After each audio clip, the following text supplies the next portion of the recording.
발표를 시작하겠습니다. 저희 조는 스토리텔링 마케팅이 기업의 이미지 변화에 미치는 영향에 대해라는 주제에 대해서 탐구를 진행했습니다. 최근 마케팅의 흐름은 단순 정보 전달을 넘어 소비자의 공감을 강조하는 스토리텔링 마케팅으로 변화하고 있습니다. 저희는 이러한 흐름을 바탕으로 이 연구를 통해 스토리텔링 기법이 기업 이미지에 미치는 영향을 분석하고 나아가 분석한 결과를 적용한 공감 기반의 광고 시나리오를 기업에 제작 및 전달하는 활동을 실시하게 되었습니다. 이 연구는 실험을 통해 스토리텔링이 소비자의 감정 반응, 브랜드 이미지, 구매 욕구에 미치는 영향을 분석하고 그 이론을 적용한 시나리오를 기획하여 기업에 전달함이 목적이었습니다. 저희는 이를 통해 광고 기획 시 공감 요소의 중요성을 강조하고 싶었습니다. 또한 실제 기업의 시나리오를 전달하여 소비자 심리에 대한 이해를 높이는 실질적인 경험을 기업에 제공하고자 하였습니다. 이번 연구는 스토리텔링 기반 광고의 효과를 입증하기 위한 위드인 설계로 진행되었습니다. 저희는 스토리텔링 마케팅의 유무가 소비자들의 인식에 큰 영향을 미치는 분야인 식음료 분야의 기업 중 대부분의 사람들이 친숙하게 느낄 수 있는 브랜드인 코카콜라를 선정하게 되었습니다. 구체적인 연구 절차입니다. 첫 번째로 주제는 같지만 스토리텔링 요소를 사용한 광고와 그렇지 않은 광고 각각 한 편을 선정했습니다. 그리고 온라인 설문지를 사용하여 기업에 대한 사전 인식을 측정하고 광고를 시청한 뒤에 반응도 측정하여 최종적으로 제품 구매 욕구를 더 강하게 느낀 광고를 선택하도록 설문조사를 진행했습니다. 이제 연구 결과에 대해 설명해 드리도록 하겠습니다. 먼저 저희가 선정한 광고 중 스토리텔링 요소가 없는 광고부터 보여드리겠습니다.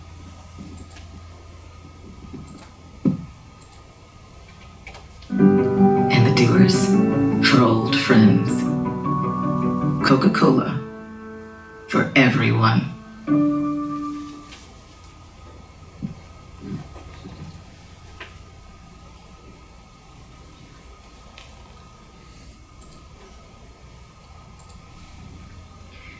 이 광고는 코카콜라의 외적 요소와 배경, 조명 등을 통해 시각적으로 제품을 강조했습니다.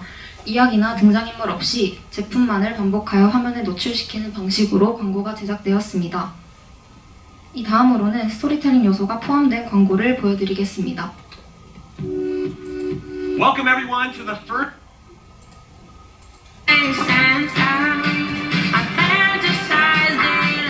이번 크리스마스에는 따뜻함을 나누는 산타가 되어볼까요? 함께라는 마법 코카콜라 리얼 매직.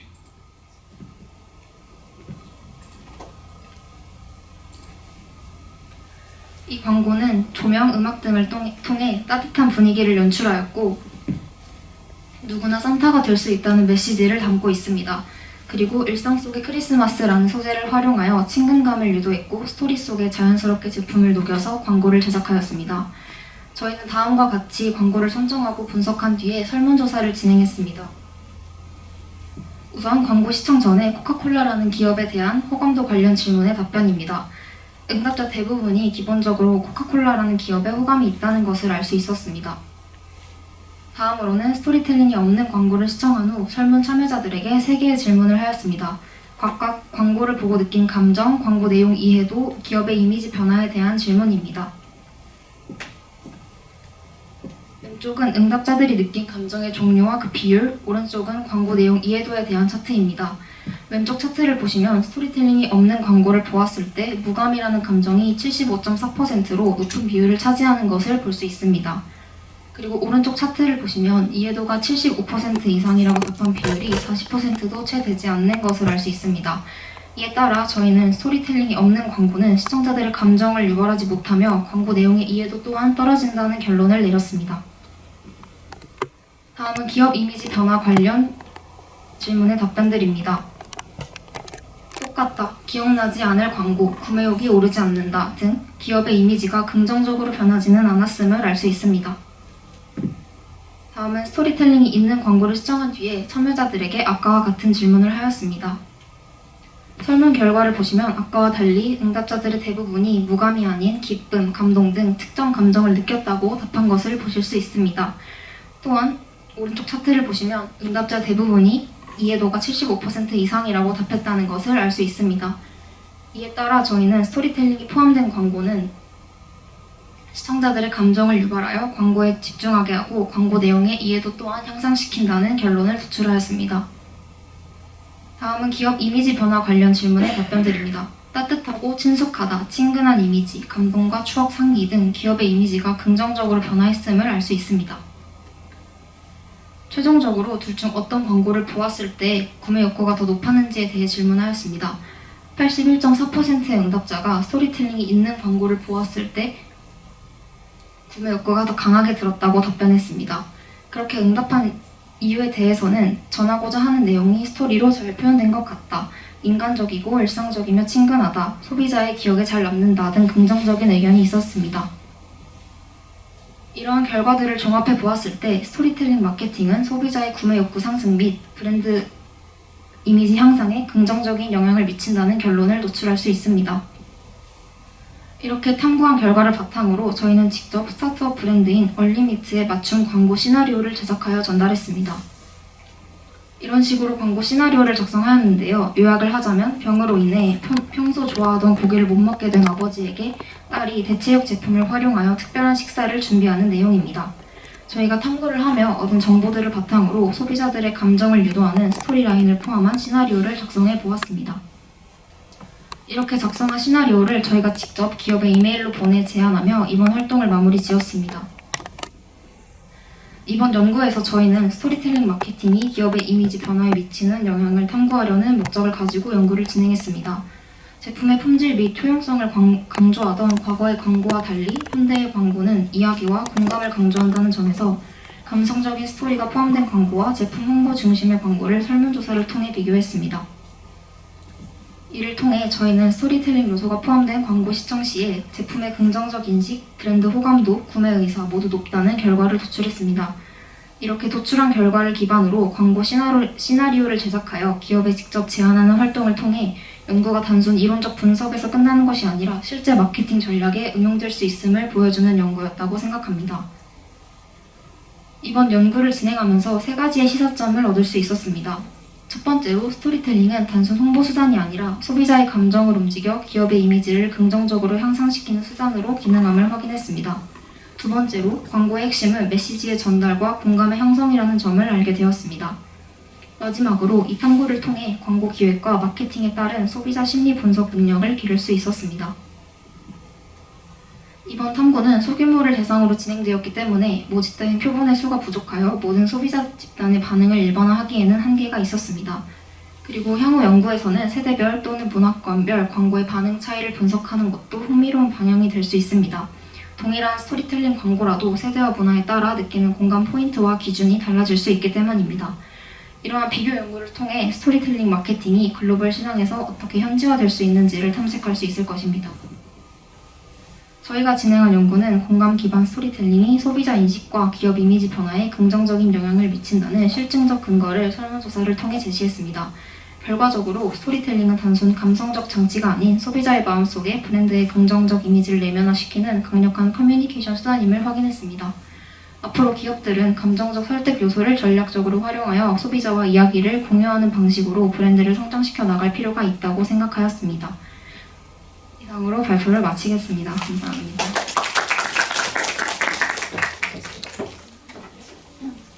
네, 이런 광고 시나리오를 굳이 저희가 만들어서 전달할 필요가 없지 않을까라고 생각해서 스타트업 중에 고르게 되었고, 그 얼리미트라는 기업이 대체육을 만드는 기업인데 요즘 대체육에 대한 관심도가 점점 높아지고 있어서 트렌드를 반영해서 그 기업을 선정해 보았습니다. 네, 저도 별거는 아닌데요. 스토리텔링이 있는 광고만 효용성이 있나요? 그건 아닌 것 같습니다. 그건 분야에 따라 다를 것 같다고 생각했습니다. 어떻게 다른가요? 좀 더 기능이나 이런 기능적인 부분이 중요한 제품들은 스토리텔링 광고가 효과가 있다기보단 그 제품의 기능적인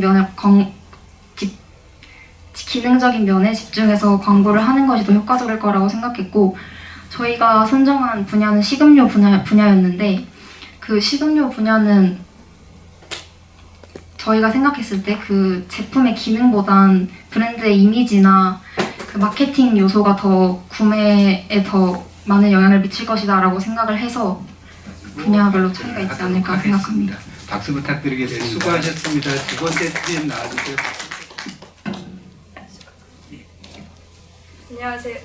안녕하세요. 셰익스피어의 문학 작품을 기반으로 한 법과 통합 사이트 국가의 연결을 주제로 발표하게 된 1학년 정수열입니다. 여러분, 셰익스피어의 문학을 기반으로 한 법이 존재했다는 사실 알고 계셨나요? 사실 저희도 이 연구를 시작하기 전까지는 잘 알지 못했습니다.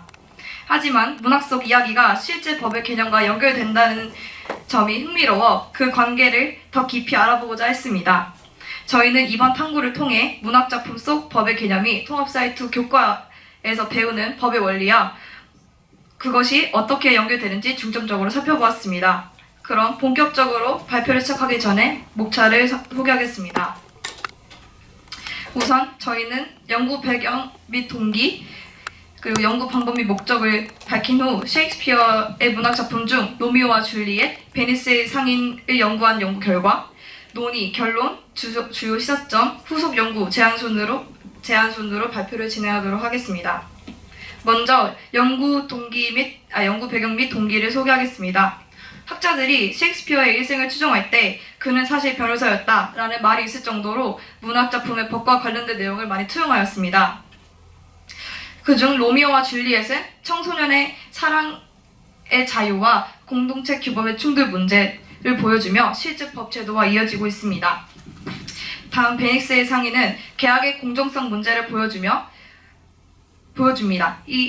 그리고 법사상과 연결되어 있음을 알 수 있습니다. 이 두 작품을 중심으로 문학 속 갈등이 현대 법과 어떻게 연결되는지 탐구하고자 이 주제를 선택하게 되었습니다. 다음으로 연구 방법 및 목적에 대해 소개하겠습니다. 저희는 두 작품의 현대 법 이념의 연관성을 분석하고 현대 법 제도에 반영된 문학 속 갈등, 법적 쟁점을 탐구했습니다. 이러한 과정을 통해 통합사이트 교과 개념과 연결하여 교과에 대한 이해를 심화하고자 했습니다. 이제 셰익스피어의 문학작품 중 로미오와 줄리엣 그리고 베니스 상인을 선택해 연구를 진행한 결과를 소개하겠습니다. 첫 번째로 로미오와 줄리엣입니다. 순서대로 용어 정리, 줄거리 요약, 실제 착안한 법제도, 교과 연결 및 신화 탐구 순으로 진행하도록 하겠습니다. 들어가기 전 숙지해야 할 용어 정리 세 가지입니다. 자유권, 평등권, 공공복리입니다.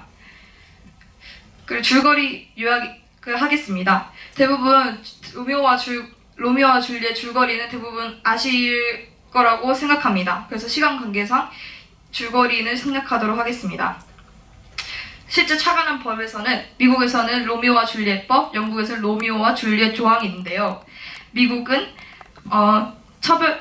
청소년이 합의하에 관계를 맺은 경우 처벌을 면제하거나 형량을 강경하는 법으로 영국에서는 사건의 맥락과 당사자의 합의를 고려하도록 하는 법률이 착안되었습니다. 하지만 만 14세 미만인 경우 이러한 보호를 사용할 수 없도록 명시되어 있습니다.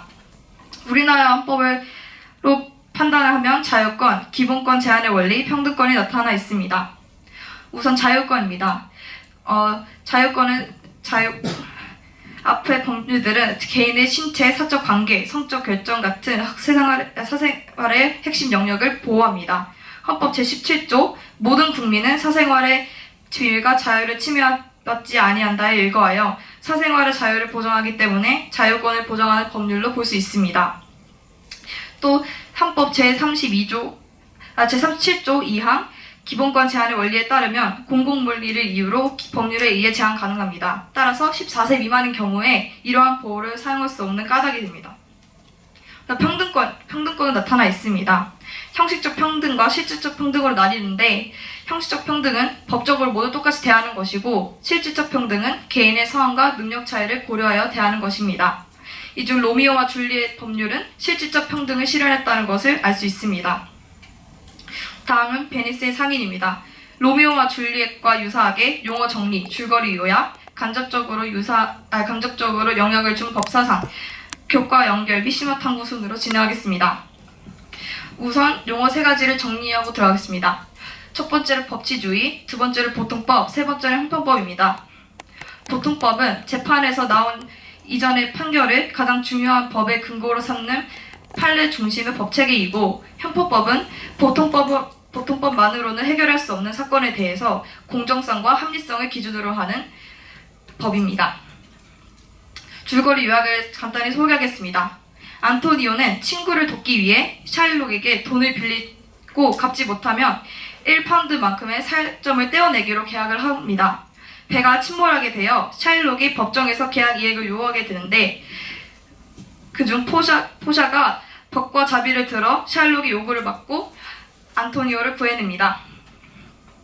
이 장면에서는 보통법은 법 조문을 그대로 판단하는 법, 따라서 형식주의적인 법입니다. 샤일록의 대사를 보면 계약서의 내용대로 판단하려고 하기 때문에 형식주의적 태도, 즉 보통법적 태도를 보이고 있는 것을 알 수 있습니다. 또한 대사를 보시면 포샤의 대사에서 자비를 법 조문만 기계적으로 적용하지 않고 사람의 상황, 도리, 정의를 고려하는 태도입니다. 따라서 자비와 공정함을 강조하는 것을 보아 형법법적 태도가 나타난다는 것을 알 수 있습니다. 이 작품은 법을 그대로 따르기만 하면 오히려 불공정해질 수 있다는 것을 보여줍니다. 또 단순히 규칙을 지키지 않는 것에 그치지 않고 인간의 도리와 정의를 함께 생각해야 한다는 생각을 전하고 있습니다. 마지막으로 법과 사회입니다. 법은 정의를 실현하기 위한 수단이지만 때로는 형식 자체가 정정하겠습니다. 법의 문구를 반박하는 법의 형식만을 내세워 안토니오의 생명을 위협하는 다시 하면 안 돼요. 1분 남았습니다. 마무리 조금 나중에 그 부분하고요. 결론하고 재원 부분으로 바로 넘어가시면 좋을 것 같아요. 여기 맞네요. 우선 논의를 말하겠습니다. 로미오와 줄리엣은 법 제정 계기, 실질적 평등의 실현을 나타내고 있고, 베니스의 상인에서는 법에 대한 목적론적 해석을 제공하고 있습니다. 셰익스피어는 실질적 법치주의, 필요성을 제시하고 있습니다. 결론은 로미오와 줄리엣과 베니스의 상인 문학을 통해 사회 제도와 법의 본질을 비판적으로 성찰하여 문학으로 인해 현대 법의 가치를 알 수 있습니다. 저희의 주요 시작점은 첫 번째, 문학은 법의 한계와 문제점을 드러내어 사회적 정의를 확대하는 역할을 합니다. 두 번째, 법은 단순한 규칙이 아니라 인간의 조언과 도덕적 가치 실현을 위한 수단이어야 합니다. 세 번째, 형식적 평등에서 나아가 실질적 평등과 자비를 고려하는 법의 태도가 필요합니다. 앞으로 후속 연구 제안은 우선 첫 번째는 셰익스피어의 타 문학 작품 속 법적 갈등 분석을 할 수 있습니다. 또한 한국 법 제도를 통해 법과 정의 인식 탐구하는 것도 의미 있는 후속 연구가 될 수 있을 것입니다. 저희가 사용한 자료의 출처입니다. 감사합니다. 셰익스피어의 문학을 기반으로 한 법이 존재했다는 사실 알고 계셨나요? 사실 저희도 이 연구를 시작하기 전까지는 잘 알지 못했습니다. 하지만 문학 속 이야기가 실제 법의 개념과 연결된다는 점이 흥미로워 그 관계를 더 깊이 알아보고자 했습니다. 저희는 이번 탐구를 통해 문학 작품 속 법의 개념이 통합 사이트 교과에서 배우는 법의 원리와 그것이 어떻게 연결되는지 중점적으로 살펴보았습니다. 그럼 본격적으로 발표를 시작하기 전에 목차를 소개하겠습니다. 우선 저희는 연구 배경 및 동기, 그리고 연구 방법 및 목적을 밝힌 후 셰익스피어의 문학 작품 중 로미오와 줄리엣, 베니스의 상인을 연구한 연구 결과, 논의, 결론, 주요 시사점, 후속 연구 제안 순으로 발표를 진행하도록 하겠습니다. 먼저 연구 배경 및 동기를 소개하겠습니다. 학자들이 셰익스피어의 일생을 추정할 때 그는 사실 변호사였다라는 말이 있을 정도로 문학 작품의 법과 관련된 내용을 많이 투영하였습니다. 그중 로미오와 줄리엣은 청소년의 사랑의 자유와 공동체 규범의 충돌 문제를 보여주며 실제 법 제도와 이어지고 있습니다. 다음 베니스의 상인은 계약의 공정성 문제를 보여줍니다. 이 그리고 법사상과 연결되어 있음을 알 수 있습니다. 이 두 작품을 중심으로 문학 속 갈등이 현대법과 어떻게 연결되는지 탐구하고자 이 주제를 선택하게 되었습니다. 다음으로 연구 방법 및 목적에 대해 소개하겠습니다. 저희는 두 작품의 현대법 이념의 연관성을 분석하고 현대법 제도에 반영된 문학 속 갈등, 법적 쟁점을 탐구했습니다. 이러한 과정을 통해 통합사의 2 교과 개념과 연결하여 교과에 대한 이해를 심화하고자 했습니다. 이제 셰익스피어의 문학작품 중 로미오와 줄리엣 그리고 베니스 상인을 선택해 연구를 진행한 결과를 소개하겠습니다. 첫 번째로 로미오와 줄리엣입니다. 순서대로 영어 정리, 줄거리 요약, 실제 착안한 법제도, 교과 연결 및 신화 탐구 순으로 진행하도록 하겠습니다. 들어가기 전 숙지해야 할 용어 정리 세 가지입니다. 자유권, 평등권, 공공복리입니다. 그리고 줄거리 요약을 하겠습니다. 대부분 로미오와 줄리엣 줄거리는 대부분 아실 거라고 생각합니다. 그래서 시간 관계상 줄거리는 생략하도록 하겠습니다. 실제 착안한 법에서는 미국에서는 로미오와 줄리엣법, 영국에서는 로미오와 줄리엣 조항이 있는데요. 미국은 청소년이 합의하에 관계를 맺은 경우 처벌을 면제하거나 형량을 강경하는 법으로 영국에서는 사건의 맥락과 당사자의 합의를 고려하도록 하는 법률이 착안되었습니다. 하지만 만 14세 미만인 경우 이러한 보호를 사용할 수 없도록 명시되어 있습니다. 우리나라 헌법으로 판단을 하면 자유권, 기본권 제한의 원리, 평등권이 나타나 있습니다. 우선 자유권입니다. 앞의 법률들은 개인의 신체, 사적 관계, 성적 결정 같은 사생활의 핵심 영역을 보호합니다. 헌법 제17조 모든 국민은 사생활의 비밀과 자유를 침해받지 아니한다에 일거하여 사생활의 자유를 보장하기 때문에 자유권을 보장하는 법률로 볼 수 있습니다. 또 헌법 제37조 2항 기본권 제한의 원리에 따르면 공공물리를 이유로 법률에 의해 제한 가능합니다. 따라서 14세 미만인 경우에 이러한 보호를 사용할 수 없는 까닭이 됩니다. 평등권은 나타나 있습니다. 형식적 평등과 실질적 평등으로 나뉘는데 형식적 평등은 법적으로 모두 똑같이 대하는 것이고 실질적 평등은 개인의 상황과 능력 차이를 고려하여 대하는 것입니다. 이 중 로미오와 줄리엣 법률은 실질적 평등을 실현했다는 것을 알 수 있습니다. 다음은 베니스의 상인입니다. 로미오와 줄리엣과 유사하게 용어 정리, 줄거리 요약, 간접적으로 영향을 준 법사상, 교과 연결 및 심화 탐구 순으로 진행하겠습니다. 우선 용어 3가지를 정리하고 들어가겠습니다. 첫 번째로 법치주의, 두 번째로 보통법, 세 번째는 형평법입니다. 보통법은 재판에서 나온 이전의 판결을 가장 중요한 법의 근거로 삼는 판례 중심의 법체계이고 형법법은 보통법만으로는 해결할 수 없는 사건에 대해서 공정성과 합리성을 기준으로 하는 법입니다. 줄거리 요약을 간단히 소개하겠습니다. 안토니오는 친구를 돕기 위해 샤일록에게 돈을 빌리고 갚지 못하면 1파운드만큼의 살점을 떼어내기로 계약을 합니다. 배가 침몰하게 되어 샤일록이 법정에서 계약 이행을 요구하게 되는데 그중 포샤가 벽과 자비를 들어 샤일록의 요구를 받고 안토니오를 구해냅니다. 이 장면에서는 보통법은 법 조문을 그대로 판단하는 법, 따라서 형식주의적인 법입니다. 샤일록의 대사를 보면 계약서의 내용대로 판단하려고 하기 때문에 형식주의적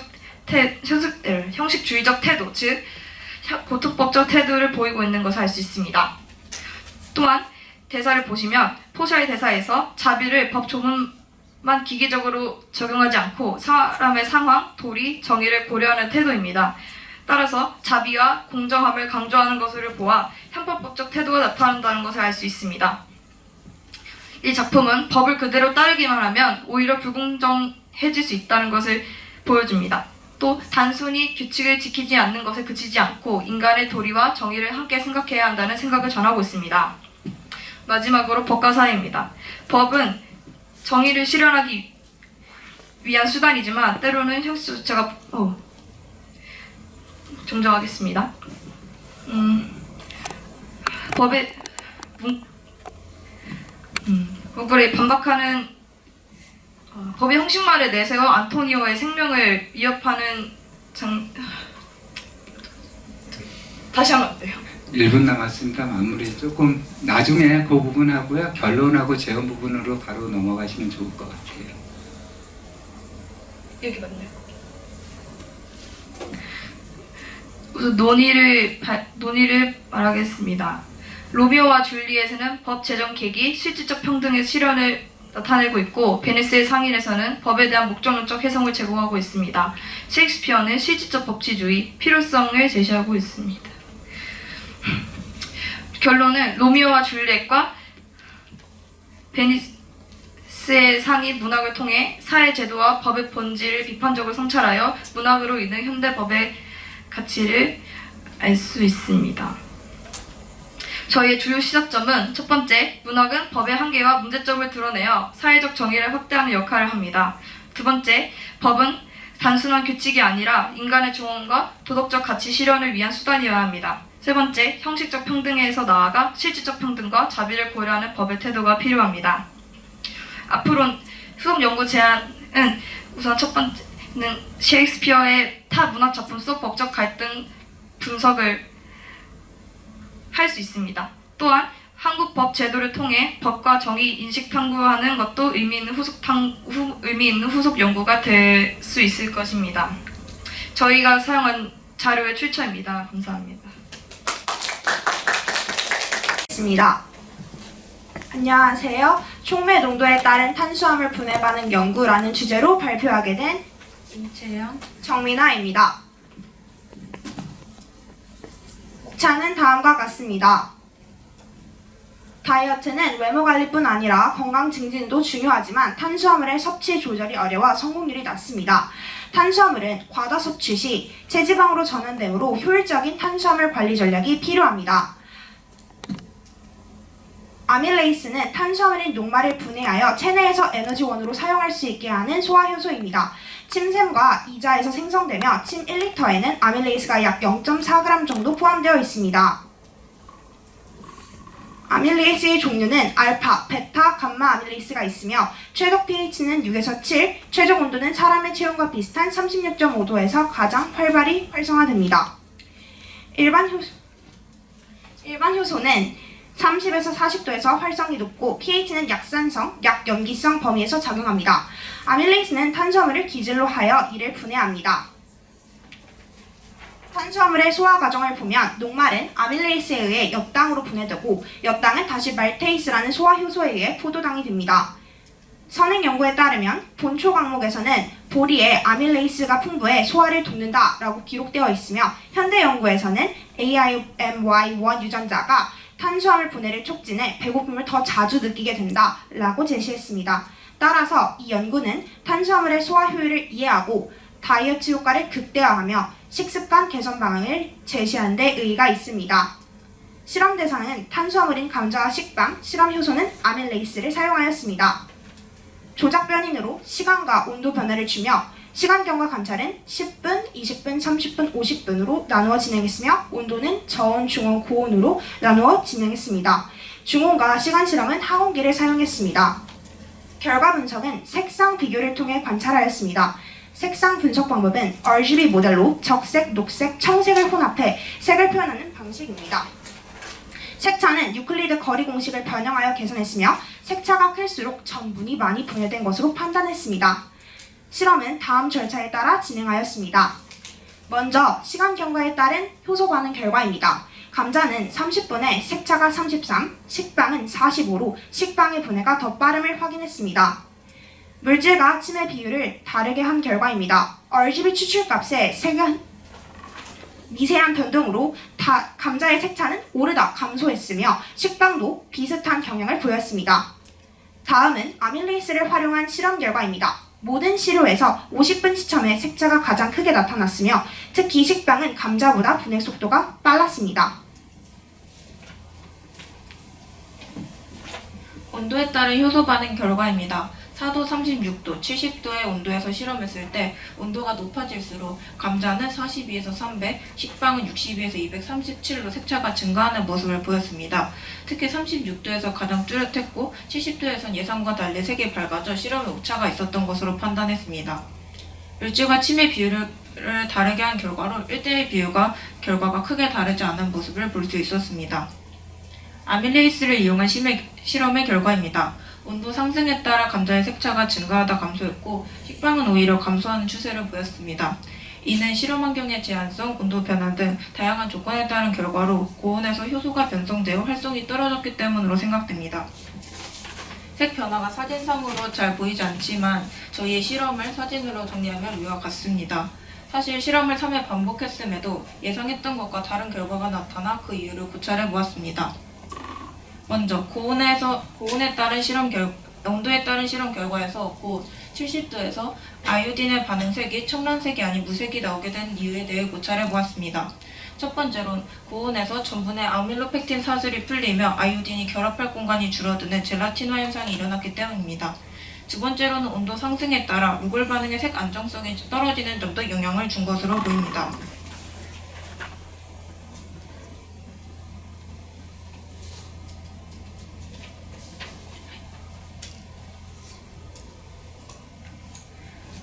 온도에 따른 실험 결과에서 중온 36도에서 아이오딘의 반응색이 무색이 아닌 청란색이 나오게 된 이유에 대해 고찰해 보았습니다. 첫 번째로 시료의 입자와 결정 구조의 차이로 효소가 충분히 작용하지 못했기 때문입니다. 두 번째로는 아밀레이스의 최저 pH와 보조 이온을 고려하지 않아 결과에 영향을 주었고, 세 번째로 효소의 최적 활성량을 고려하지 않아 오차가 발생한 것으로 판단했습니다. 감자는 색차값이 증가하며 전분이 꾸준히 분해되었고 식빵은 더 빠르게 분해되었습니다. 따라서 아밀레이스가 식빵에 더 잘 작용했고 단당류인 포도당이 빠르게 형성되어 혈당이 빠르게 오른다고 해석할 수 있었습니다. 감자와 식빵 모두 GI 지수가 높지만 식빵은 단순 탄수화물이 많아 흡수가 더 빠르므로 다이어트에 불리했습니다. 따라서 다이어트 시에는 감자가 더 나은 선택으로 적정량을 섭취한다면 다이어트 효과를 기대할 수 있을 것입니다. 실험의 전체적 결과로 저희는 아밀레이스의 반응 정도에서 상대적으로 색 변화가 적은 감자가 식빵보다 다이어트에 도움이 될 것이라는 결론에 도달했습니다. 효소는 온도와 시간이 증가할수록 활성이 높아지지만 일정 온도 이상에서는 변성되어 활성이 감소합니다. 그러나 일부 구간에서 분해 속도의 차이가 뚜렷하지 않은 모습이 나타났습니다. 이는 전분 분해 속도가 조건에 따라 달라질 수 있음을 보여주며 소화 속도 조절의 필요성을 시사한다고 생각합니다. 감자는 대표적 부황작물로 인류는 오랜 세월 동안 이 작물들을 통해 기아의 위기를 극복했습니다. 그러나 현대에 들어 감자를 살찌는 음식으로 여기는 것이 확산되고 있습니다. 하지만 최근 연구에 따르면 감자를 쪄서 24시간 후 섭취하면 다이어트에 도움이 된다고 하며 이번 실험에서도 비슷한 결과를 확인할 수 있었습니다. 이 실험에서의 한계점은 실험 대상수의 미비로 다이어트의 실효성을 확인하기 어려웠다는 점입니다.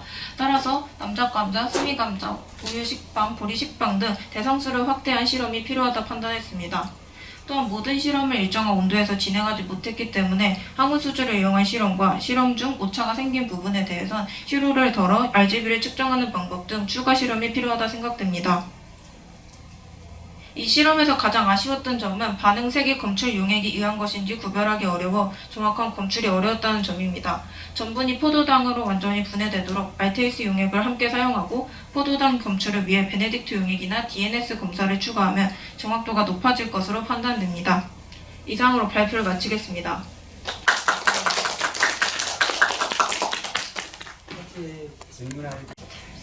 안녕하세요. 저희는 이번 발표를 맡게 된 양서연, 임예원입니다. 저희가 발표할 탐구 주제는 pH가 안토시아닌의 색 흡수 특성에 미치는 영향입니다. 저희는 통합과학 2에서 배운 BTB 용액, 페놀프탈레인 용액과 같이 pH에 따라 색이 변하는 인공지시학에 흥미를 느꼈습니다. 그러나 인공적으로 만든 지시학뿐만 아니라 자연에서도 pH의 변화에 따라 민감하게 반응하는 색소가 존재한다는 점에 주목하게 되었고, 이를 바탕으로 천연 지시약인 안토시아닌의 색 변화 원리를 직접 탐구해보고자 하였습니다. 이번 발표에서는 분광 강도계를 활용하여 분석한 흡수 파장과 pH에 따른 안토시아닌의 분자 구조를 통해 pH가 안토시아닌의 색 변화에 주는 영향에 대해 발표하겠습니다. 또한 탐구 과정에서의 분석을 토대로 pH 반응 기반 기술의 응용 가능성까지 제안해 보고자 합니다.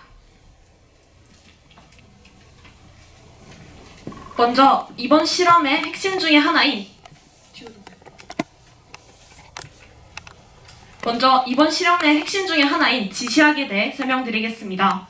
지시학이란 용액의 pH 상태를 색변화로 알려주는 물질을 말하며 저희가 사용한 천연색소 안토시아닌은 산성에서 붉은색, 중성에서 보라색, 염기성에서 청록색을 띱니다. 특히 정량배추의 안토시아닌은 다른 안토시아닌 함유 식물보다 불순물의 간섭이 적어 이번 탐구에 적합했습니다. 먼저 안토시아닌 용액을 제조하였습니다. 정량배추 100g을 잘게 잘라 50% 에탄올 300ml와 함께 7-80도 온도에서 15분간 중탕하였습니다. 이때 안토시아닌은 열에 민감하기 때문에 직접 끓이지 않고 중탕하여 열에 의한 분해를 최소화했습니다. 이후 여과지를 이용하여 불순물을 제거해 순수한 안토시아닌 용액을 얻었습니다. 본 실험에서 사용한 50% 에탄올은 99% 에탄올을 희석 공식을 통해 물과 희석하여 사용했습니다. 희석 공식은 희석 전 에탄올의 농도에 필요한 부피를 곱한 값이 희석 후 농도와 최종 부피를 곱한 값과 같다는 원리입니다. 즉 99% 에탄올 152ml에 증류수 148ml를 섞으면 50% 에탄올 300ml를 만들 수 있습니다. 여기서 색소를 추출할 때 왜 물이 아닌 에탄올을 사용했는가에 대해 의문이 드실 수 있습니다. 에탄올은 세포막의 인지질을 녹여서 세포벽을 약화시켜 색소 추출 효율을 높이는 역할을 하며 또한 안토시아닌은 수용성 색소이기 때문에 색소를 더 잘 추출하기 위해서 물과 에탄올을 적절히 혼합하여 사용했습니다. 다음으로 각 pH별로 용액 5개를 제조하였습니다. 본 실험에서는 오차를 줄이고 pH를 정확히 측정하기 위해 pH 미터기를 사용하였습니다. 먼저 pH란 용액의 수소이온 농도를 말합니다. pH 값이 작을수록 수소이온 농도가 높아 산성, pH 값이 클수록 수소이온 농도가 낮아 염기성이라고 합니다. pH 미터기는 정확한 pH 값을 도출해내기 위해 보정한 후 사용하였습니다. 보정 방법은 pH 6.86과 4.03의 보정용 완충액을 물에 완전히 녹인 표준 용액에 기기 전극을 담가 표시값이 안정될 때까지 기다린 후 pH 미터기에 뜨는 값이 각 용액의 pH 값과 일치하도록 조절하였습니다. 그 후 식초, 베이킹소다와 그리고 수산화나트륨을 활용하여 pH 2, 4, 6, 8, 10 용액을 직접 제조하였습니다. 식초는 산성, 베이킹소다와 수산화나트륨은 염기성 물질에 속합니다. 물과 함께 pH 2, 4, 6에서는 식초를, pH 8에서는 베이킹소다와 혼합하여 앞서 보정한 pH 미터기로 측정하며 정밀하게 제조하였습니다. 그러나 베이킹소다는 약염기이기 때문에 pH 10의 강염기를 만들기에는 한계가 있어 강염기인 수산화나트륨을 소량 사용하여 pH 10을 제조하였습니다. 그 다음에는 각 pH 용액 8ml에 안토시아닌 용액 3ml를 넣어 색변화를 관찰해 보았습니다. 그 결과 pH 2부터 pH 10까지 진한 붉은색, 연한 분홍색, 보라색, 청록색, 연두색으로 각 pH별 뚜렷한 색상 차이를 확인할 수 있었습니다. 그 후 각 용액의 흡광 특성을 알아보기 위해 분광 광도계로 흡광도를 측정하였습니다. 흡광도란 빛이 시료를 통과할 때 얼마나 흡수되는지를 수치로 나타낸 값으로 높을수록 그 파장의 빛을 강하게 흡수한다는 것을 의미합니다. 따라서 흡광도의 최대값, 즉 피크의 파장이 실제 용액의 보색을 나타냅니다. 분광 광도계 분석 결과 pH2에서는 약 520나노미터, pH4와 6에서는 약 550나노미터, pH8과 10에서는 약 620나노미터 부근에서 흡수 피크가 나타났습니다. 이는 보색 관계에 따라 초록색 영역을 흡수하는 pH 2, 4, 6은 붉은 계열로, 주황색 영역을 흡수하는 pH 8, 10은 청록색 계열로 색이 나타나게 된 것입니다. 또한 피크의 세기가 클수록 빛의 흡수가 강하다는 것을 의미하므로 색 역시 더 진하게 보이게 됩니다. 따라서 5개의 용액 중 피크의 세기가 가장 컸던 pH2 용액의 색이 가장 진하게 관찰되었던 것입니다. 이러한 세계 변화는 안토시아닌의 공명 구조로 설명할 수 있습니다. 공명이란 전자가 한 위치에 고정되어 있지 않고 움직이면서 전체 구조를 안정화시키는 현상으로, 이때 분자의 양이온은 전자를 끌어당겨 전자 분포를 균일하게 만드는 역할을 합니다. 이 때문에 수소이온 농도가 높은 pH2 환경에서는 안토시아닌의 음전하를 띤 부위에 수소이온이 결합하여 분자 내 전하 불균형을 완화하고, 이때 전자를 고르게 퍼지면서 양전하 중심의 안정된 구조를 유지하게 되어 분자 구조가 안정화됩니다. 반면 pH가 높아질수록 수산화 나트륨이 양이온을 깨뜨려 전자의 이동이 제한되고, 이에 따라 흡수 파장과 안토시아닌의 색이 변화하게 됩니다. pH 4와 6 그리고 8과 10에서는 흡광도와 색 파장이 비슷하게 나타났는데, 이는 이 구간에서 안토시아닌의 구조적 변화가 비교적 작아 색 변화 폭이 비교적 작게 나타납니다. 이러한 탐구를 바탕으로 안토시아닌 기반 필름을 활용한 식품 신선도 감지 기술을 제안합니다. 식품 부패 시 미생물 활동에 의해 pH가 변하며 안토시아닌은 이에 민감하게 반응해 색이 변합니다. 또한 안토시아닌의 pH별 공명 구조를 활용하면 부패 단계별 색변화 패턴을 예측할 수 있어 부패 초기 단계에서도 직관적으로 신선도를 확인할 수 있습니다. 또한 천연 성분으로 제작되어 식품 표면에 직접 닿아도 안전하며, 특히 상온에서 pH가 빠르게 변하는 과일의 신선도 감지 지표로 충분히 활용 가능합니다. 이번 탐구를 통해 안토시아닌의 pH에 따른 색변화와 분자 구조의 관계를 정량적으로 분석할 수 있었으며, 이에 대한 응용 가능성까지 생각해 볼 수 있었습니다. 특히 안토시아닌의 pH에 따른 색변화는 공명 구조와 관련이 있으며, 각 pH에서 존재하는 이온이 안토시아닌의 분자 구조에 영향을 주어 빛의 흡수 파장이 달라지기 때문이라는 점을 알 수 있었습니다. 지금까지 pH가 안토시아닌의 색 흡수 특성에 미치는 영향을 주제로 발표한 1학년 6반 임예원, 양서연이었습니다. 끝까지 경청해 주셔서 감사합니다. 저 안토시아닌이 이제 미래 기술로서의 식품 신선도를 확인한다라고 말했는데, 그러면 현재 기술과 안토시아닌 기술이 어떤 점의 차이인지, 지금도 식품 신선도를 파악할 수 있는 기술이 많지 않아요? 그렇죠? 그러면 미래 기술과 지금 기술의 차이가 무엇인지.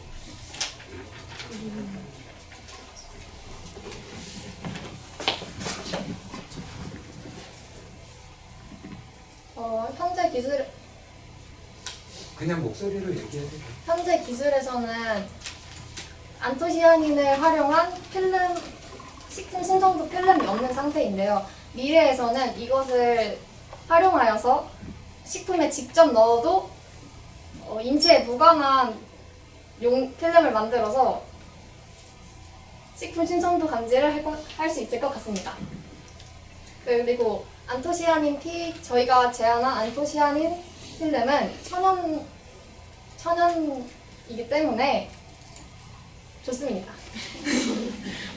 예, 잘 들었습니다. 수고하셨습니다. 시작하겠습니다. 안녕하십니까. 이번 학술제에 참가하게 된 최은재, 김은민입니다.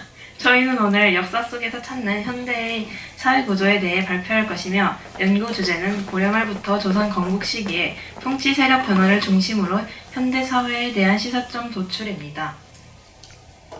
목차는 이와 같습니다.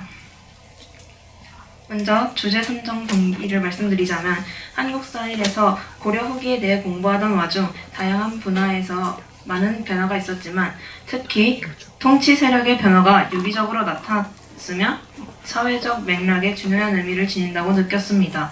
또한 고려 후기의 모습이 현대 사회의 문제 구조와 닮아있는 부분이 있다고 생각해서 역사를 과거로 국한하며 공부하는 것이 아니라 거기서 더 확장하여 현대 사회와 비교하고 사회의 문제에 대한 시사점을 도출하는 것이 연구 주제로 다가왔기 때문에 이 주제를 선정하게 되었습니다. 연구 방법입니다. 연구 방법은 공식력 있는 인터넷 사이트와 관련 논문, 도서로 자료를 수집하고 정리하여 정리된 자료들을 통치 세력의 변화를 중심으로 분석하여 현대 사회와 비교하고, 이를 바탕으로 현대 사회의 문제 해결 방법과 발전 방향에 대한 시사점을 도출하였습니다. 이제 다음과 같이 연구 결과에 대해 설명드리겠습니다. 먼저 문벌 귀족의 부정부패로 사회가 혼란스러워지고 무신에 대한 차별로 인해 무신정변이 일어났습니다. 이후 무신 간의 권력 다툼이 이어지며 정계가 불안정해지니 백성들의 삶이 어려워져 망이 망소리에 남과 같은 농민과 천민의 봉기가 일어나게 되자 고려는 고려 사회의 혼란으로 쇠퇴하게 되었습니다. 이후 권문세족이 득세하고 부정부패를 저지르자 공민왕은 반원 정책을 통해 개혁을 시도하는데 이 과정에서 신진사대부가 등장하고 성장합니다. 여기서 이성계와 채영과 같은 신흥무인 세력 또한 등장하는데 왜구와 홍건적의 침입을 막아내며 명성을 얻고 크게 성장하게 됩니다. 이성계와 채영은 처음엔 전쟁터에서 역계를 나란히 하는 전우였지만 외교 문제와 요동 정별과 관련하여 대립을 하게 되고 이성계 일파와 신진사대부가 이와 위화도 해군을 단행하며 고려의 정권을 장악하게 됩니다. 정권을 잡은 신진사대부는 고려 사회의 개혁을 추진하는 과정에서 정치적 노선 차이로 인해 온건개혁파와 급진개혁파로 나누어지게 됩니다. 온건개혁파는 조선 건국을 반대하며 고려의 유지를 추진하였고 급진개혁파는 조선 건국을 추진하며 두 세력이 대립하게 됩니다. 결국엔 급진개혁파가 우세하게 되어 정권을 잡고 조선이 건국됩니다. 이제 현대사회와의 비교에 대해 말씀드리겠습니다. 먼저 고려와 원의 사대관계와 현대사회에서의 외교관계에 대한 비교를 설명하겠습니다. 고려는 원에 강제로 종속되었지만 외부의 위협이 줄고 문화적 이익을 얻었습니다. 이와 비슷하게 현대의 약소국도와 강대국과의 동맹을 통해 자국의 안보와 이익을 확보합니다. 그리고 또 공민왕의 반원 정책은 강대국의 약화를 틈타 자주성을 회복하려는 시도였는데 이는 현대의 강대국이 약해진 틈을 타 자국의 이익을 챙기려는 모습이 비슷하게 나타납니다. 이 비교를 통해 현대사회는 자주성을 지키며 사회의 발전을 추구하는 방향으로 발전해야 한다는 것을 알 수 있습니다. 고려시대에는 강제적 종속으로 교류하였으며 이로 인해 이익도 얻긴 했지만 사회가 혼란스러워지고 백성의 삶이 어려워졌습니다. 그러므로 현대사회에서는 자주성을 지키며 자주적으로 교류하는 것이 중요합니다. 다음으로 고려의 신분적 차별과 현대사회의 불평등에 대한 비교에 대해 설명하겠습니다. 건문세족을 예로 들어 설명하자면 건문세족은 음서를 통해 관직에 진출하며 세습적으로 권력을 유지하였습니다. 여기서 음서란 5품 이상 관료의 자제가 관직에 진출하는 제도로 권력을 세습적으로 유지할 수 있는 제도입니다. 하지만 이러한 신분의 혜택을 받지 못하는 사람들은 원칙적으로 과거의 응시가 가능하더라도 많은 불평등을 겪었습니다. 현대의 교육 불평등은 부모의 사회적 위치나 경제적 배경에 따라 자녀가 받는 교육의 차이로 인하여 미래 자녀의 사회 경제적 위치가 달라지게 되는 사회 불평등으로 중산계급에서 차별적 기회를 제공함에 따라 특권이 대물림됩니다. 교육 불평등의 실상에 대해 자세하게 보여드리기 위해서 이 그래프를 가져왔습니다. 이 그래프는 월평균 소득별 학생의 1인당 사교육비를 나타내고 있습니다. 여기서 전체적으로 봤을 때 월평균 소득이 높을수록 사교육비 또한 높아지는 것을 볼 수 있습니다. 그리고 다음 그래프는 월평균 사교육비를 성적에 따라 나타낸 통계 그래프인데 여기서 사교육비가 많을수록 성적이 높게 나타납니다. 그러므로 부모의 경제적인 소득이 높으면 사교육비도 높아지고 자녀의 성적 또한 높아지는 것입니다. 그러므로 부모의 경제적 배경에 따라 자녀의 성적이 바뀐다는 것을 알 수 있습니다. 또한 이 그래프를 보면 스카이 대학교의 고소득층 자녀 비율이 시간이 지날수록 높아지고 있습니다. 이를 통해 현대의 교육 불평등은 시간이 지날수록 심각해지고 있다는 것을 알 수 있습니다. 저는 이가 비슷한 구조적 특징을 가지고 있으며 여기서 현대와 과거의 연결성을 찾아볼 수 있다고 생각하였습니다. 그래서 현대에는 교육 불평등이 심화되고 있기 때문에 빠른 대응이 필요하며 민주주의 사회로서 모두에게 공정한 기회를 부여하여 능력이 있는 사람이 차별적 대우를 받지 않도록 교육 불평등을 빠르게 대응하는 것이 필요하다고 생각하였습니다. 다음으로 권력 교체 방법에 대한 비교에 대해서 설명하겠습니다. 고려 후기에는 건문세족에 대항하는 공민왕의 반원 정책이 있었고 본격적으로 이성계와 신진사대부 일파가 권력을 장악하게 된 위화도 해군이 있었습니다. 또한 분화된 신진사대부의 대립도 있었는데 이 권력의 교체 방법에서는 무력적인 방법이 많이 사용되었습니다. 공민왕의 반원 정책에서는 기철과 권경과 같은 건문세족을 제거하였고 위화도 해군에서는 정당성보다 이성계를 중심으로 한 군사 세력이 권력을 교체하였습니다. 급진개혁파의 온건개혁파와 대립하여 위축시키는 과정에서도 대표적으로 이방원이 온건파 정몽주를 제거시키는 사건이 그렇게 무력적인 방법으로 인한 권력의 교체가 많이 일어났습니다. 이러한 과정에서 고려사회는 중앙이 불안정하였기 때문에 사회가 많이 혼란스러워졌습니다. 하지만 현대사회는 민주주의 제도 아래에서 시민의 선거를 통한 권력 교체가 일어납니다.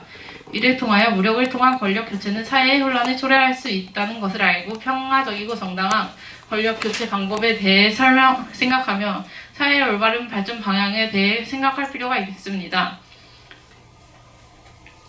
이 연구는 고려 말의 통치 세력 변화를 통해 현대사회의 역사와의 연속성을 찾고 역사가 과거에 국한된 일이 아닌 현대사회 발전에 영향을 줄 수 있다는 것을 증명하였습니다. 또한 과거의 무력 중심 권력 교체와 현대의 민주주의 제도에 따른 권력 교체를 비교하여 평화적인 정권 교체의 중요성과 시민 참여를 강조하여 민주주의의 의의를 드러내고 있습니다. 그래서 결론은 역사는 과거에 국한된 일이 아니며 현대와의 연속성이 있다는 것입니다. 고려 말기의 사회의 모습과 통치 세력들의 대립은 현대사회와 비슷한 측면이 있으며 유사한 구조가 유지되고 있습니다. 이를 통해 현대사회의 문제점과 개혁 방향의 시사점을 도출할 수 있다는 것을 알 수 있습니다. 두 번째로 제도의 중요성입니다. 과거에는 현대와 같은 체계적인 제도가 존재하지 않았기에 사회 불평등이 더욱 심각하게 나타났습니다.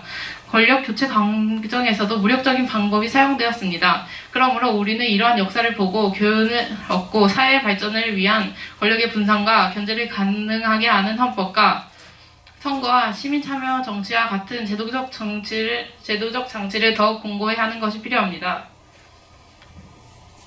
이상으로 발표 마치겠습니다. 감사합니다. 사회적 배경으로는 음서는 부모가 5품 이상의 간직을 가졌으면은 자녀가 간직에 자동적으로 진출할 수 있게 하는 제도잖아요. 그러니까 그것이 사회적 제도가 반영되었다고 생각하였습니다. 그리고 현대에서는 이러한 사회적 제도에 따라 경제적 자본도 자연스럽게 생기는 것이라고 생각하여서 이러한 비교를 했습니다. 예, 수고하셨습니다. 저기 김유진 학생 나와서 준비하세요. 안녕하세요. 2020 김유진 2026 정지호입니다. 상변화 물질의 연력학적 이해와 에너지 분야 활용 가능성 탐구를 주제로 발표를 진행하도록 하겠습니다.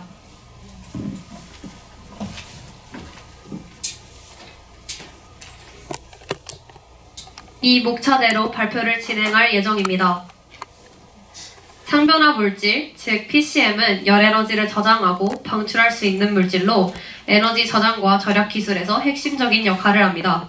PCM은 고체와 액체 사이의 상태 변화 과정에서 흡열과 발열을 반복하기 때문에 효율적인 열관리 소재로 사용되고 있습니다. 하지만 실제 응용에서는 PCM 열 전달 효율이나 반응 속도, 재료 안정성 등에서 한계가 존재합니다. 따라서 이번 연구에서 PCM의 열 특성과 효율 향상 가능성을 분석하고 특히 태양 전지 및 에너지 환경 분야에서의 적용 가능성을 살펴보도록 하겠습니다. PCM의 연력학적 원리를 이해하기 위해 우선 가역, 비가역 변화와 연력학 제2법칙 그리고 깁스 자유에너지의 개념을 살펴보겠습니다. 연력학 제1법칙은 에너지 보존 법칙으로 PCM의 흡열, 발열 과정이 에너지의 형태 변화임을 설명합니다.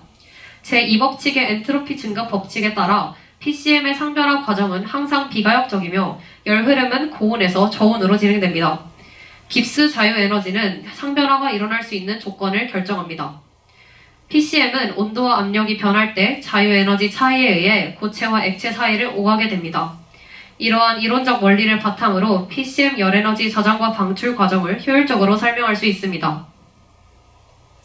연구에서는 PCM 물질의 태양전지 및 에너지 환경 분야 활용 가능성을 중심으로 조사했습니다. PCM은 태양 에너지를 흡수해 열 에너지로 전환하고 저장할 수 있기 때문에 에너지 저장 효율을 높이고 불필요한 열 손실을 줄이는 역할을 합니다. 특히 탄소 나노튜브를 첨가한 PCM 복합체의 연구 결과 CNT는 태양광 흡수를 극대화하여 PCM의 열 저장 용량을 증가시키고 반응 시간을 단축시켰습니다. 이로써 PCM이 태양광 발전 효율 향상 및 에너지 절약 시스템에 실질적으로 기여할 수 있습니다.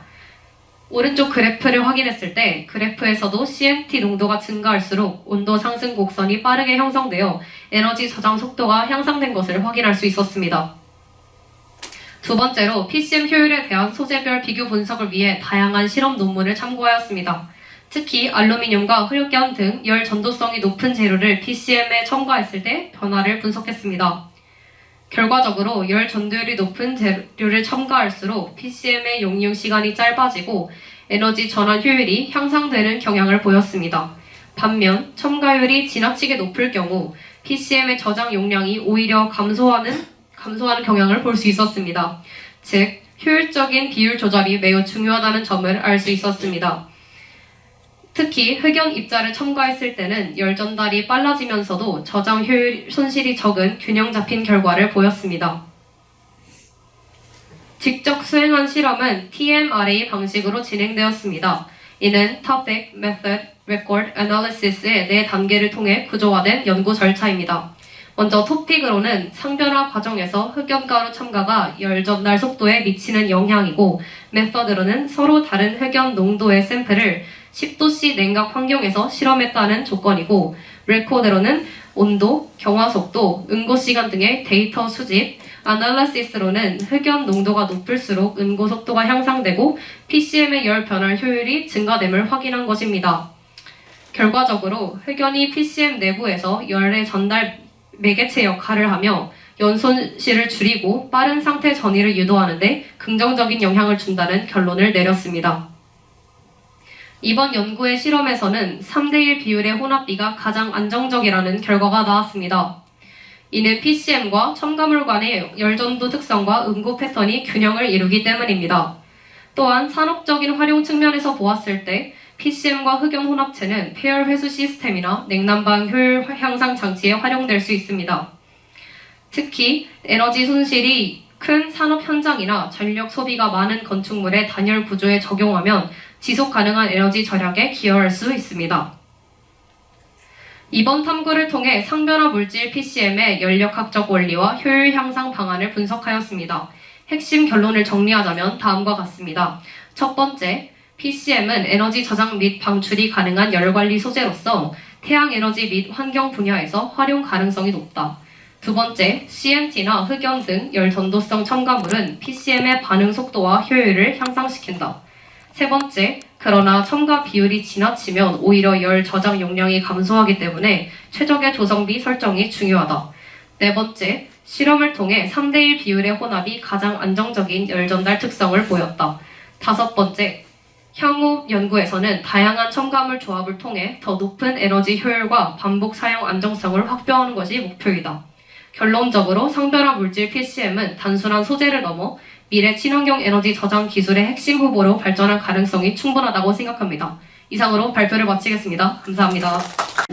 2005 김규빈 발표 시작하겠습니다. 저희의 주제는 이데올로기는 인간을 구원할 수 있는가입니다. 이 순서로 발표를 진행할 것이고요. 먼저 탐구 동기입니다. 문학교과서에서 최인훈의 광장을 처음 접했을 때 단순히 분단 상황을 배경으로 한 소설이라고만 보기엔 주인공 임영준의 고뇌와 갈등이 너무 깊고 복합적으로 느껴졌습니다.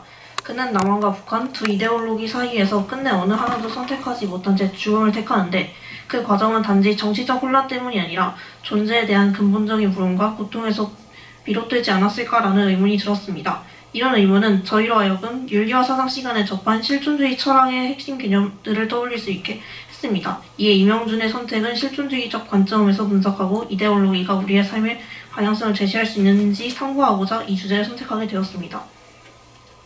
본격적인 발표에 앞서 이데올로기에 대해 간단히 말씀드리겠습니다. 이데올로기란 한 사회가 유지되고 움직이는 데 바탕이 되는 사상적, 가치적 세계로 사람들이 세상을 인식하고 행동하는 방식을 규정하는 집단적 신념 구조입니다. 예시로 전체주의, 공산주의, 자본주의 등이 있습니다.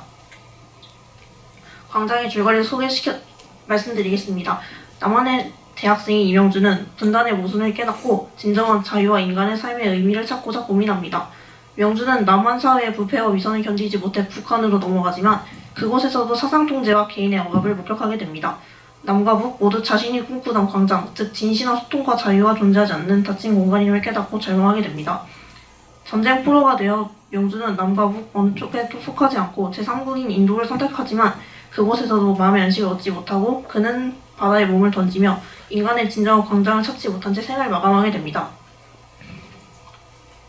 탐구에 앞서 저희가 집중적으로 탐구할 핵심 질문 3가지를 정리했습니다. 먼저, 이명준의 선택은 실존주의적 관점에서 어떤 의미를 지녔는가? 두 번째, 이데올로기는 개인의 삶의 구원이라는 의미를 제공할 수 있는가? 마지막으로 세 번째, 문학은 이데올로기를 비판하거나 극복할 수 있는가입니다. 네, 먼저 윤사 시간에 배운 친구들은 알겠지만 이제 실존주의라는 개념이 조금 생소하신 분들이 있을 수 있잖아요. 저희가 간단하게 설명을 하고 넘어가자면 실존주의란 인간이 사회나 이념이 아닌 자신의 존재와 선택을 통해 삶의 의미를 스스로 만들어간다고 보는 사상입니다. 저희가 유신론적 실존주의의 대표자로는 키르케고르, 무신론적 실존주의의 대표자로는 사르트를 선택한 후 각 사상가의 입장에서 이명준의 선택, 투신이 의미하는 말을 탐구해보았습니다. 키르케고르는 유신론적 실존주의는 인간이 진정한 구원에 이르기 위해서는 사회나 이념이 아닌 신과의 관계 속에서 단독자로 서야 한다고 보았습니다. 광장의 이명준은 남과 북 두 체계의 모순을 모두 인식하고 그 어디에도 속하지 않으려고 합니다. 그는 이념의 허위성을 꿰뚫어보고 그 속에서 벗어나기 위해 스스로 죽음을 택합니다. 이 선택은 외부의 강요가 아닌 자기 내면의 결단이라는 점에서 분명히 주체적 실존의 표현으로 볼 수 있습니다. 그러나 키르케고르의 관점에서 중요한 것은 결단의 방향성입니다. 그는 진실하게 살고자 했지만 그 진정성이 신앙으로 이어지지 못했기에 결국 구원에 이르지 못합니다. 따라서 그의 죽음은 주체적이지만 신을 떠난 인간이 맞이한 실존적 절망의 결과이며 신 없는 세계에서 인간이 홀로 감당해야 하는 구원 부재의 비극을 상징합니다. 두 번째로는 사르트르 무신론적 실존주의의 대표자인데요. 사르트르의 무신론적 실존주의는 실존은 본질에 앞선다라는 명제로 요약됩니다. 인간은 태어날 때부터 정해진 본질이 없고 스스로의 선택과 행동을 통해 자신을 규정해야 합니다. 이명준은 체제와 사회, 타인의 시선 속에서 자신의 존재를 규정하려 하며 자유의 무게를 끝내 감당하지 못합니다. 그러나 이명준의 자살은 단순한 도피가 아니라 세상의 모든 이념으로부터 벗어나려는 마지막 결단이기도 합니다. 그는 어떤 체계에서도 속하지 않겠다는 의지를 죽음을 통해 실현하며 타인의 시선과 질서에서 벗어나 절대적 자유를 얻고자 했습니다. 따라서 그의 죽음은 자유의 책임을 회피한 절망의 행위이면서도 동시에 인간이 신없이 스스로 존재를 규정하려 한 마지막 실존적 몸부림으로 볼 수 있습니다. 저희 두 번째 질문은 이데올로기는 개인에게 삶의 구원이나 의미를 제공할 수 있는가인데요. 이 질문에 대한 결론을 도출하기 위해서 고등학생 52명을 대상으로 자유와 이념, 사회에 대한 설문조사를 실시한 후 그 결과를 분석하여 핵심 질문 2에 대한 결론을 도출하였습니다. 오늘 첫 번째 질문은 당신은 사회 속에서 자신의 삶을 자유롭게 선택할 수 있냐인데요. 이제 수치로 봐도 확실히 드러나듯이 그렇지 않다, 보통이다 응답이 많습니다. 다수는 완전한 자유를 체감하지 못함을 여기서 알 수 있고요. 두 번째는 사회나 집단 분위기의 선택에 영향을 준다. 응답이 많죠, 보시면. 개인의 선택은 사회 이념, 집단 분위기 속에서 크게 제약됨을 알 수 있습니다. 세 번째는 다수의 의견에 맞춰야 한다고 느낀 적 있는가인데요. 절반이 가끔 있다. 34.6%는 자주 있다. 사람들은 이제 사회 분위기 속에서 자신의 선택이 정해진다는 것을 알 수 있죠. 네 번째로는 자유로운 선택에는 반드시 책임이 따른다. 매우 그렇다와 그렇다가 96.2%입니다. 합쳐서. 사람들은 자유를 희망하면서도 그 자유에 소환되는 책임과 부담 역시 크게 인식한다는 것을 알 수 있습니다. 마지막으로 다섯 번째 질문인데요. 이념이 삶을 구속한다고 느낀 적 있는가? 이제 결과를 보시면 사람들은 이념 다수의 논리에 따라 자신의 선택을 제한당하는 경험을 지속적으로 함을 알 수 있습니다.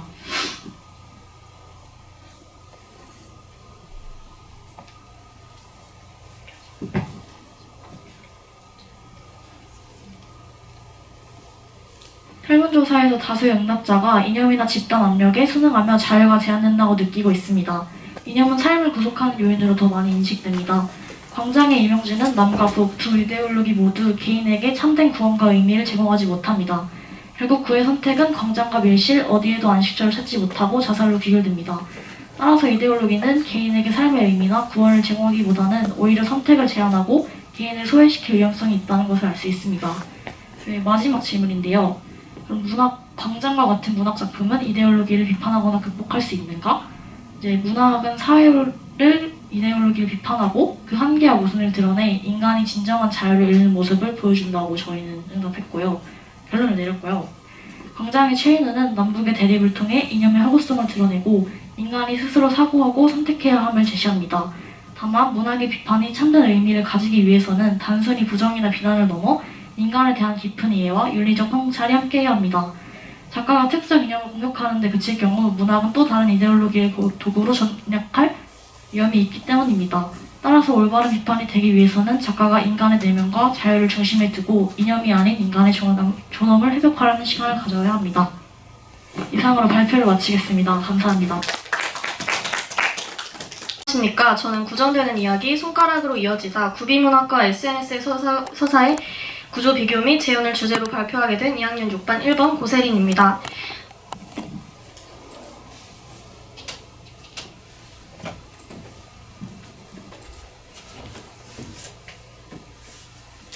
목차는 다음과 같습니다.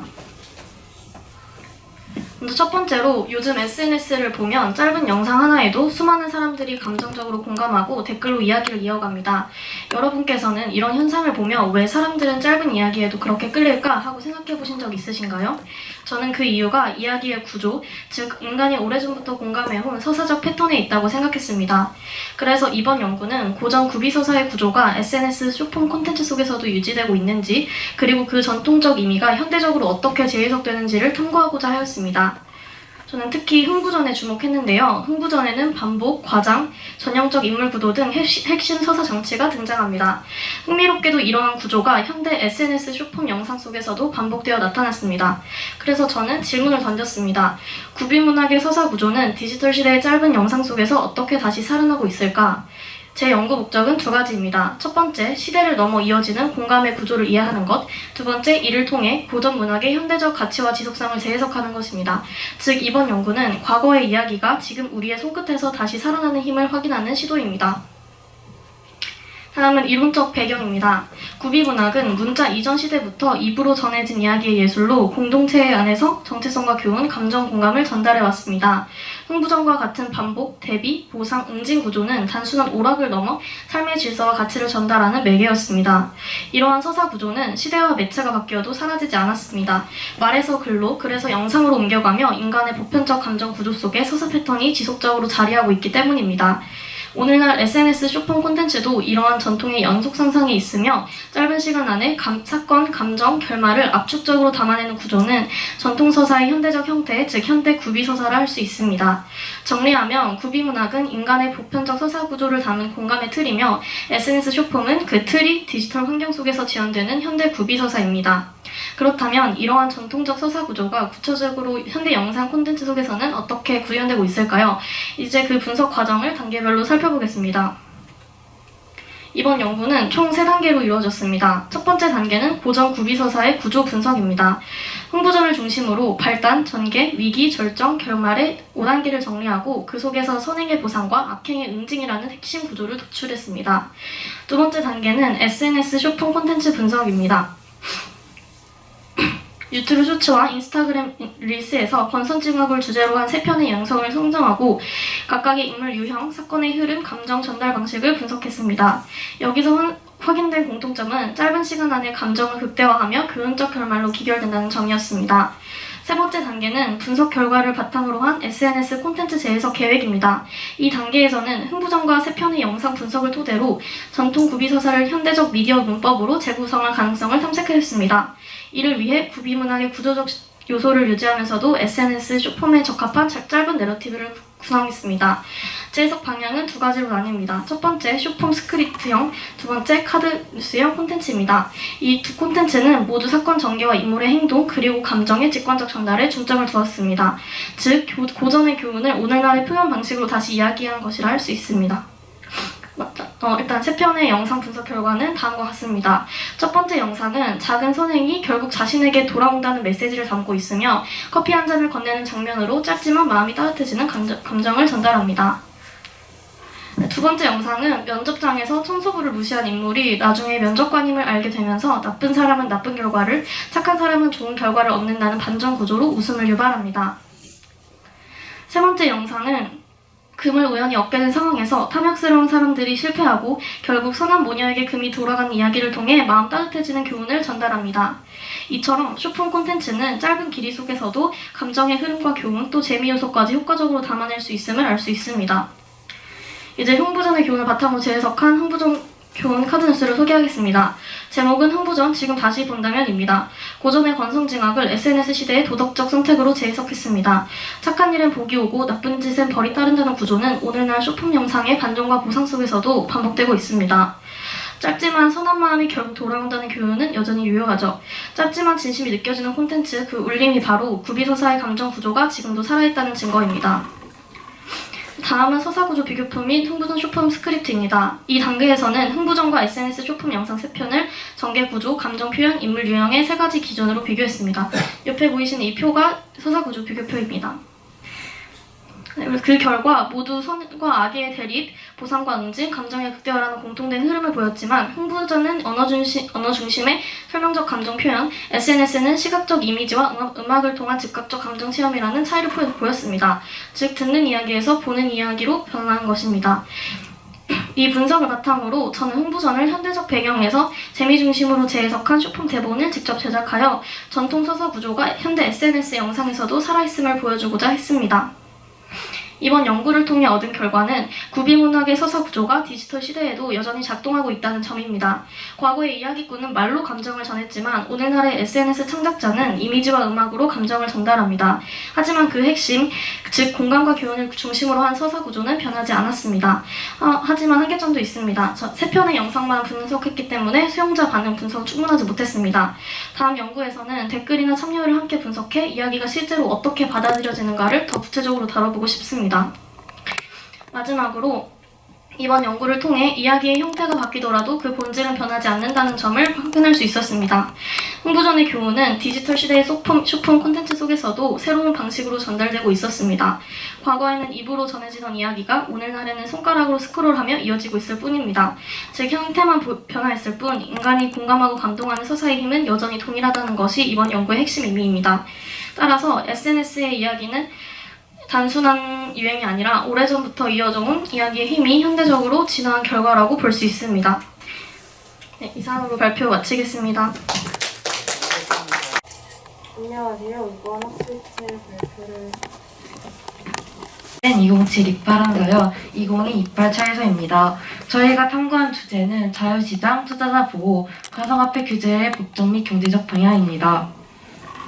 최근 몇 년간 가상자산 시장이 급성장하며 전 세계 금융시장의 주목을 받고 있습니다. 단순한 투자 수단을 넘어 새로운 금융 시스템과 산업 혁신의 가능성을 제시했지만 가격 변동성과 해킹 및 사기 등으로 인한 투자자 피해가 빈번히 발생하면서 규제의 필요성이 대두되었습니다. 이에 따라 자유시장 원칙과 투자자 보호 간의 균형이 중요한 과제로 떠오르고 있습니다. 본 연구는 이런 두 가치 사이에서 개인 투자자의 경제적 자유와 법적 안전을 조화시키는 방안을 탐색하고자 합니다. 먼저 자유시장 관점에 대해 말씀드리겠습니다. 가상화폐는 경제적 가치를 지닌 전자증표인 가상자산의 하위 개념으로 디지털 환경에서 교환과 가치 저장의 수단으로 활용됩니다. 주요 가치로는 국경 없는 결제와 송금이 가능한 교환 수단, 높은 수익 가능성을 지닌 투자 수단, 금융혁신을 촉진하는 기술혁신 수단, 비트코인과 같은 수단을 들 수 있습니다. 거래 형태는 중앙화 거래소와 탈중앙화 거래소로 구분됩니다. 중앙화 거래소는 사용 편의성과 유동성이 높으나 해킹 및 파산 위험이 존재하며 탈중앙화 거래소는 보안성과 익명성이 높지만 이용이 복잡하고 자율적 책임이 요구됩니다. 2025년 3분기 기준 전 세계 가상화폐 시가총액은 약 4조 달러에 달하며 2021년 이후 최고치를 기록했습니다. 1일 평균 거래량 또한 크게 증가하며 시장 활력이 회복되고 있습니다. 자유시장은 정부 개입 없이 수요와 공급으로 거래가 결정되는 구조로 경쟁을 통해 자원의 효율적 분배와 혁신을 촉진합니다. 특히 자율 규제는 정부 규제보다 신속하게 변화에 대응할 수 있어 빠르게 발전하는 가상자산 시장에서 매우 중요합니다. 이때 규제가 과도하면 새로운 기술이나 비즈니스 모델이 시장에 진입하기 어려워 혁신이 위축될 수 있습니다. 반대로 적정 수준의 규제 완화는 기업이 자유롭게 연구 개발과 서비스 혁신을 추진할 수 있게 하며 이는 산업 성장과 고용 창출, 경쟁력 강화로 이어집니다. 대표적인 사례인 금융규제 샌드박스 제도는 신사업을 일정 기간 실험할 수 있도록 허용해 카카오페이와 토스 등의 혁신 금융 서비스 성장을 이끌었습니다. 이를 통해 핀테크 산업 활성화, 스타트업 진입 확대, 소비자 편익 증진 등 긍정적 경제 효과를 가져왔습니다. 다음은 투자자 보호 관점입니다. 가상자산 시장은 빠르게 성장하고 있지만 제도적 기반이 부족해 투자자 피해가 국내외에서 반복되고 있습니다. 올해 2월 암호화폐 거래소인 바이바이트에서 약 15억 달러, 하나로 약 2조 원이 넘는 자산이 해킹으로 유출되는 사건이 있었습니다.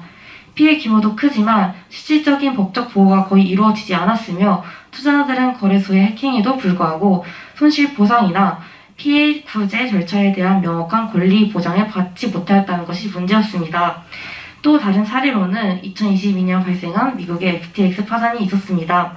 11조 원 규모의 피해가 발생했지만 당시 미국 역시 가상자산을 관리할 명확한 법적 기준이 없어 투자자들은 거의 아무런 보상을 받지 못했습니다. 이처럼 국내외에서 반복적으로 발생하는 가상투자자 피해 사례들은 공통으로 제도적 기반의 부족과 투자자 보호 장치의 미흡에서 비롯됩니다. 투자자 보호는 단순히 개인의 재산을 지키는 것을 넘어 시장의 신뢰와 안정성을 유지하기 위한 중요한 장치입니다. 투자자들이 안심하고 자산을 맡길 수 있어야 거래가 활발해지고 그게 곧 산업성장으로 이어집니다.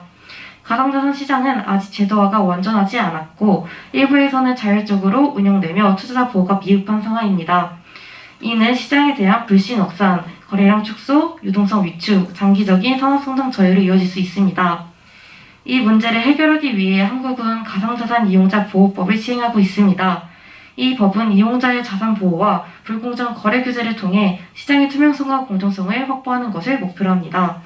이 법에서는 가상자산 사업자에 대하여 본인과 특수관계인이 발행한 가상자산의 거래 금지, 이상거래에 대한 감시 등의 의무 부과, 이용자 피해를 예방하기 위해 예치금 보호, 가상자산의 안전한 보관, 보험 가입 의무 등의 내용을 담고 있습니다. 하지만 NFT나 해외 거래소, 탈중앙화 플랫폼은 규제 대상에서 제외되어 있고 불공정 거래의 범위와 세부 규정이 모호하다는 한계 또한 존재하기에 향후 입법 보완이 필요합니다. 다음은 해외 가상자산 규제 방식을 비교해 보겠습니다. 먼저 미국은 증거법을 적용해 투자자 보호와 시장 질서 유지를 위한 강력한 규제를 시행하고 있습니다. 가상자산 사업자는 고객 자산을 별도로 관리하고 재무 정보를 투명하게 공개해야 합니다. 다음으로 일본은 2017년부터 자금결제법을 통해 거래소 등록을 의무화하고 고객 자산을 사업자 자산과 분리해 보관하도록 했습니다. 또한 자금 세탁 방지나 보안 기준, 스테이블 코인 규제까지 세밀하게 마련되어 있습니다. 마지막으로 싱가포르는 금융 중심지답게 투자자 보호 중심의 규제를 강화하고 있습니다. 가상자산 서비스 제공자가 고객 자산을 신탁 방식으로 보관하도록 하여 파산 시에도 투자자 자산이 보호되도록 하는 것이 특징입니다. 세 나라 모두 투자자 보호와 시장 신뢰 확보를 핵심 목표로 하고 있습니다. 한국은 가상자산 이용자 보호법을 시행했지만 세부 규제와 정밀성과 자산 이용별 대응 측면에서는 여전히 보완이 필요한 단계입니다. 가상자산 시장은 국경을 넘나드는 특성 때문에 한 나라의 노력만으로는 한계가 있습니다. 그래서 국제자금세탁방지기구와 주요 20개국, 협의체 같은 국제기구들이 공통된 규제 방향을 제시하고 있습니다. 먼저 FATF는 가상자산을 전송할 때 통신인과 수신인의 신원 정보를 함께 기록하고 교환하도록 하는 트래블 룰을 권고합니다. G20은 가상자산의 급격한 확산이 세계 경제에 미치고 영향을 고려해 국제적인 규제 로드맵을 발표했습니다. 이러한 국제기구들의 권고는 각국의 가상자산 규제를 제정하거나 개정할 때 중요한 기준이 됩니다. 마지막으로 자유시장과 투자 보호를 조화시키는 규제 방안과 결론에 대해 말씀드리겠습니다. 가상화폐 시장은 혁신 속도가 빠르기 때문에 과도한 규제는 발전을 막고 반대로 규제가 없으면 투자 피해가 커질 수 있습니다. 따라서 자유시장 기반 위에 최소한의 공적 개입이 필요한데 그 핵심 원칙은 3가지입니다. 첫째, 규제는 기술 자체가 아니라 그 기술이 수행하는 기능에 맞춰야 합니다. 둘째, 위험도와 그 규모에 따라 규제 강도를 달리해야 합니다. 셋째, 투자자들에게 필요한 정보를 투명하게 공개해 신뢰를 높여야 합니다. 이러한 원리를 바탕으로 제시하는 방안은 유형 규제 인증제입니다. 이는 시장 참여자에게 투명성과 위험 수준에 따라 맞춤형 규제를 적용하는 제도입니다. 소규모 기업에는 완화된 절차를, 대형 거래소에는 강화된 감독을 적용하고 모든 사업자가 표준화된 정보를 공시하도록 합니다. 이 제도는 혁신 기업의 시장 진입을 촉진하면서도 투자자 보호를 강화할 수 있습니다. 이번 연구는 가상화폐 규제의 방향을 자유시장과 투자 보호라는 두 가지 상반된 가치 속에서 탐구해 보았습니다. 결론적으로 이번 연구는 자유시장 원리에 따라 혁신을 촉진하되 투자자 보호를 위한 최소한의 공적 개입이 병행해야 한다는 점을 강조합니다. 이상 마치겠습니다. 안녕하세요. 2082호 최수민 학술지 발표 시작하겠습니다. 발표는 연구 배경, 연구 방법, 연구 결과, 결론 순으로 진행하겠습니다. 최근 기후변화와 도시화로 인한 수질 오염 문제가 심각한 환경 문제로 떠오르고 있습니다. 특히 집중 호우의 빈도 증가와 불투수 면적 확대는 빗물의 오염도를 높이고 도시 내 하천과 호수의 수질 악화를 초래하고 있습니다. 여러분, 이런 오염된 빗물을 정화할 수 있는 방법은 무엇이 있을까요? 정수장, 하수처리장, 화학약품 같은 대규모 시설을 생각하는 분이 많을 텐데요. 최근 아파트 단지나 공원, 카페 등 일상 공간에서도 다양한 조경 디자인을 쉽게 볼 수 있습니다. 또한 조경에 큰 돈을 투자한 사례나 조경 디자인 어워즈를 통해 조경 분야에 대한 관심이 증가하고 있다는 것을 알 수 있습니다. 이러한 사회적 상황 속에서 저는 경관용으로 사용되는 조경 자재가 동시에 수질 정화 기능을 수행할 수 있는가라는 궁금증이 생겼고, 이를 검증하기 위해서 첫 번째로 조경 자재의 종류에 따라 수질 지표의 개선 정도의 차이가 있는가, 두 번째로 특정 자재가 다른 자재에 비해 더 높은 수질 정화 효과를 보이는가 하는 연구 문제를 선정하였습니다. 제가 실험용으로 선택한 조경 자재는 자갈, 화산석, 목재칩, 커피박이며 모두 실제 조경 설계에서 널리 활용되는 소재입니다. 자갈은 하천 복원 및 배수층 조성 시 가장 일반적으로 사용되며 물리적 여과 기능을 확인하기 위해서 선정하였고, 화산석은 다공성 구조로 인해 공기와 물의 순환이 용이하게 하며 식재 기반의 수질 정화 시설에 자주 사용되어 흡착 및 산소 공급 효과를 검증하기 위해서 선정하였습니다. 목재칩은 조경에서 피복재로 쓰이며 자연 분해 과정에서 미생물 활성과의 연관성을 탐색하기 위해서 선정하였고, 마지막으로 커피박은 최근 친환경 재활용 소재로 주목받고 있으며 유기성 자재가 수질 정화에 미치는 영향을 실험적으로 검증하고자 선정하였습니다. 화산석은 다공성 구조를 가지고 있어 부유 물질과 오염물의 물리적 흡착에 효과적이며, 커피박은 유기물 기반의 다공성 물질로 활성탄과 유사한 흡착 특성을 지녀 유기물 오염 제거에 효과적일 것으로 예상됩니다. 따라서 다공성이 크고 표면적이 넓은 화산석과 유기 흡착력이 높은 커피박이 수질 개선 효과에 가장 높은 성능을 보일 것이라는 가설을 설정하였습니다. 연구 방법으로 들어가서 통제 변이는 오염수의 양, 자재 부피, 독립 변이는 조경 자재의 종류, 종속 변이는 pH, DO 전도로 설정을 하였으며, 먼저 각 자재를 세척 후 간이 여과 컬럼을 제작하여 동일 부피의 자재를 충전했습니다. 그리고 희석한 콜라를 오염수로 준비하여 초기 수질을 기록했고, 동일한 조건에서 각 여과 컬럼에 오염수를 주입하여 여과된 물을 수집하고 여과수의 수질을 측정했습니다.